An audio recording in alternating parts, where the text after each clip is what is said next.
आज की स्टोरी है गौतम बुद्ध और बिच्छू शिशुपाल। एक बार भगवान बुद्ध जेतवन में विहार कर रहे थे। बिच्छू शिशुपाल भगवान से मिलने के लिए आए। उनके आगमन के साथ उनकी दिनचर्या, व्यवहार और गुणों की चर्चा भी हुई। बिच्छू शिशुपाल अंधे थे।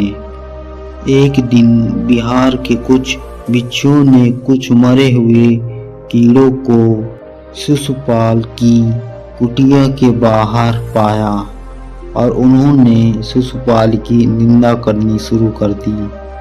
उन्होंने इन जीवित प्राणियों की हत्या कर दी। भगवान बुद्ध ने निंदा कर रहे उन बिच्छुओं को बुलाया और पूछा कि क्या तुमने बिच्छू को कीड़े मारते हुए देखा? उन्होंने उत्तर दिया, नहीं। इस पर भगवान बुद्ध ने उन साधकों से कहा, जैसे तुमने उन्हें कीड़ों को मारते हुए नहीं देखा, वैसे ही शिशुपाल ने भी उन्हें मरते हुए नहीं देखा और उन्होंने कीड़ों को जानबूझकर नहीं मारा है, इसीलिए उनको दोष देना उचित नहीं है। बिच्छुओं ने इसके बाद पूछा कि शिशुपाल अंधे क्यों हैं? उन्होंने इस जन्म में अथवा पिछले जन्म में क्या पाप किए? भगवान बुद्ध ने शिशुपाल के बारे में कहा कि वे पूर्व जन्म में एक चिकित्सक थे।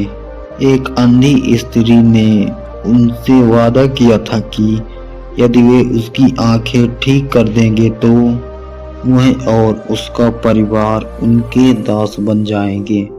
स्त्री की आंखें ठीक हो गई, पर उसने दासी बनने के भय से यह मानने से इनकार कर दिया। उसकी आंखें ठीक हो चुकी हैं। चिकित्सक को पता था कि उस स्त्री की आंखें ठीक हो गई हैं, वह झूठ बोल रही है। उसे सबक सिखाने के लिए या बदला लेने के लिए शिशुपाल ने दूसरी दवा दी।